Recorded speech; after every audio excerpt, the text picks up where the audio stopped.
Assalamualaikum warahmatullahi wabarakatuh. Baiklah, kami di sini dari kelompok 2 akan membahas tentang organisasi asosiasi keprofesian guru.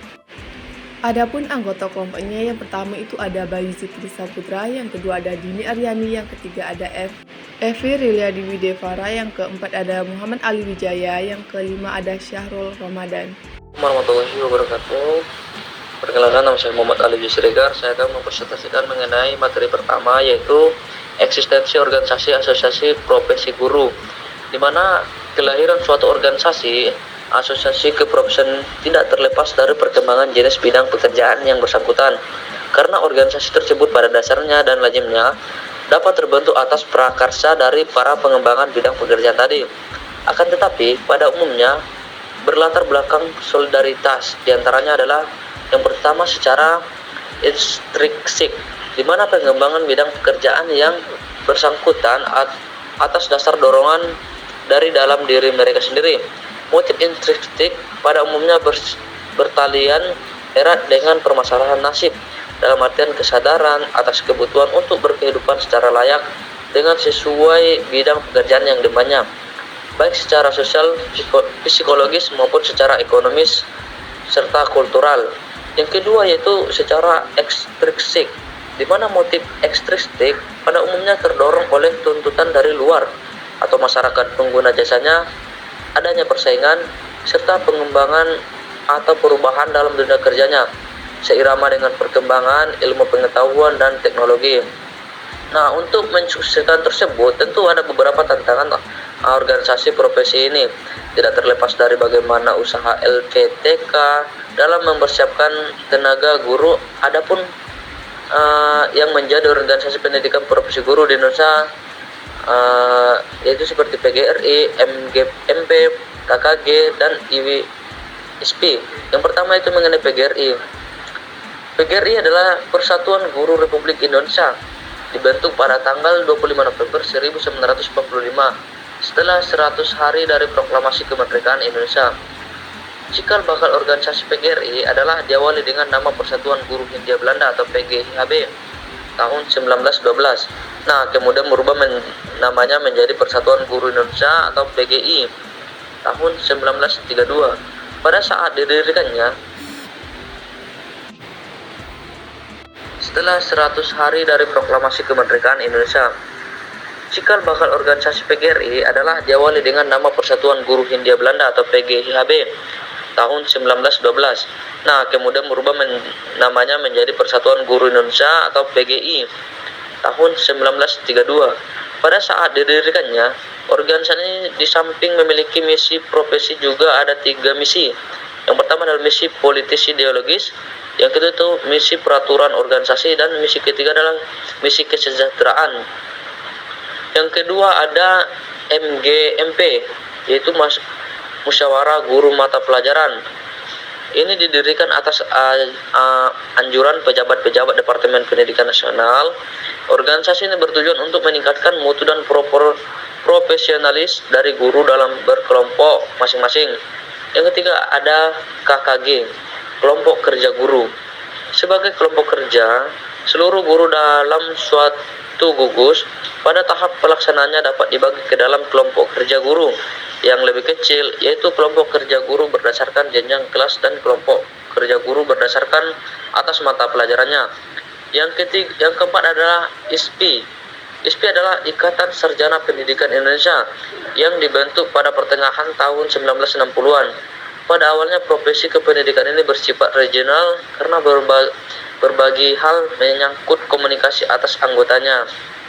Baik, terima kasih atas waktunya. Assalamualaikum warahmatullahi wabarakatuh. Visi dan misi Asosiasi Profesi Guru. Nah, di mana visi dan misi Asosiasi Profesi Guru ini bervariasi tergantung pada organisasi yang bersangkutan. Nah, secara umum, visi dan misi Asosiasi Profesi Guru mencakup upaya untuk meningkatkan profesionalisme, kesejahteraan, dan martabat guru, serta memperkuat pendidikan. Nah, ada contoh dari visi dan misi Asosiasi Profesi Guru. Yang pertama itu yaitu Asosiasi Guru Pendidikan Agama Islam Indonesia. di mana visinya itu mewujudkan organisasi profesi mandiri, profesional, dan menguatkan nilai Islam rahmatan lil alamin dalam praktik pendidikan Islam. Nah, misi yang pertama itu menguatkan Pancasila sebagai dasar negara dan karakter bangsa. Yang kedua, menguatkan organisasi guru PAI yang mandiri di Indonesia. Nah, yang ketiga, meningkatkan profesionalisme guru PAI dalam proses pembelajaran pendidikan agama Islam. Fungsi organisasi asosiasi pendidikan. Yang pertama itu ada fungsi pemersatu. Organisasi profesi kependidikan merupakan wadah pemersatu berbagai potensi profesi guru dalam menghadapi kompleksitas tantangan dan harapan masyarakat pengguna jasa kependidikan.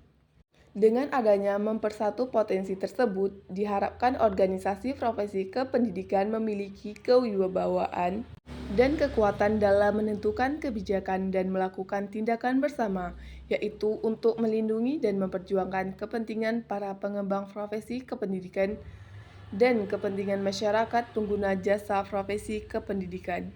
Yang kedua itu ada fungsi peningkatan kemampuan profesionalisme. Sudah tertuang dalam PP nomor 38 tahun 1992 pasal 61 yang berbunyi, tenaga kependidikan dapat membentuk ikatan profesi sebagai wadah untuk meningkatkan dan mengembangkan karir, kemampuan, kewenangan profesional, martabat, dan kesejahteraan tenaga pendidikan.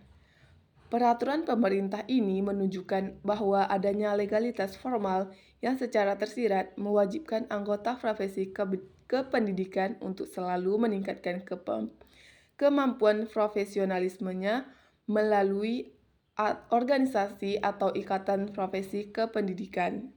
Fungsi yang ketiga itu meningkatkan kesejahteraan guru. Dengan adanya asosiasi profesi ini berfungsi untuk meningkatkan kesejahteraan guru, baik dalam hal upah maupun fasilitas dalam bekerja.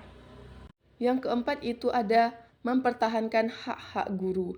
Asosiasi profesi guru berperan dalam melindungi hak-hak guru seperti hak atas perlindungan hukum, hak atas kesejahteraan, dan hak atas pengembangan karir.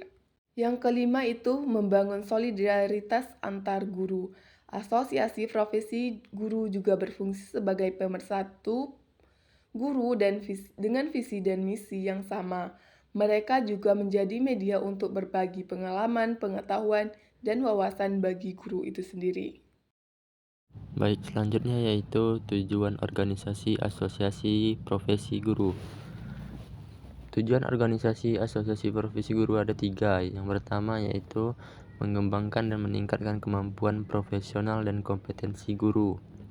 Yang kedua yaitu mewujudkan guru pembelajar sepanjang hayat. Yang ketiga yaitu meningkatkan harkat dan martabat guru melalui bimbingan profesi berkelanjutan. Yang pertama, mengembangkan dan meningkatkan kemampuan profesional dan kompetensi guru, yaitu salah satunya tujuan dari profesi guru.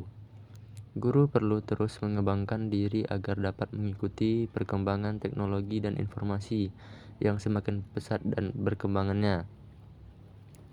Ada beberapa cara yang dapat dilakukan untuk mengembangkan kompetensi guru, yaitu menempuh pendidikan dengan jenjang lebih tinggi, mengikuti pelatihan dan berbagai kegiatan guru yang untuk menunjang agar kegiatan belajar mengajar sesuai dengan perkembangannya. Yang kedua yaitu mewujudkan guru pembelajar sepanjang hayat. Maksudnya yaitu mengerahkan segala potensi dan kelebihannya, belajar dan mempelajari seluruh aspek tentang pendidikan, belajar kepada sesama guru, peserta didik, dan kepada semua kalangan. Guru yang berhasil dan sukses dalam mendidik peserta didiknya bukan hanya dilihat dari nilai rapor peserta didik itu, tetapi dari karakter, perilaku, sikap, dan tingkah laku peserta didik. Yang ketiga yaitu meningkatkan harkat dan martabat guru melalui bimbingan profesi yang berkelanjutan. Meningkatkan harkat dan martabat guru berkelanjutan merupakan upaya untuk memastikan bahwa guru memiliki standar profesional yang tinggi sesuai dengan bidangnya, mencapai kinerja yang optimal, serta meningkatkan citra, harkat, dan martabat profesi guru di masyarakat. Baiklah, itu saja yang dapat saya sampaikan. Saya kembalikan ke moderator. D. Peran organisasi asosiasi profesi guru. Menurut Muhammad Ali, peran organisasi asosiasi keprofesionalan guru dalam proses belajar mengajar bila ditelusuri secara mendalam merupakan inti dari proses pendidikan formal di sekolah.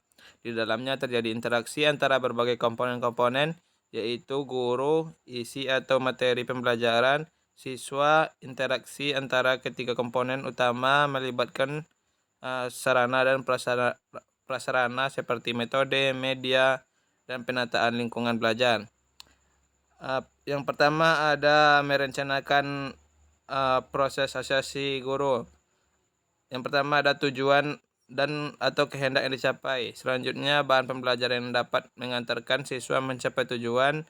Selanjutnya bagaimana proses belajar mengajar yang akan diciptakan guru agar siswa mencapai tujuan secara efektif dan efisien. Sosial ialah mengembangkan atmosfer kelas. Atmosfer kelas bisa dikonduksifkan. Perkembangan sosial ialah yang dapat dibutuhkan. Yang pertama yaitu rasa turut memiliki kelompok. Yang kedua partisipasi kelompok. Yang ketiga penerimaan terhadap keragaman individu, kelompok, serta menghargai keistimewaan orang lain.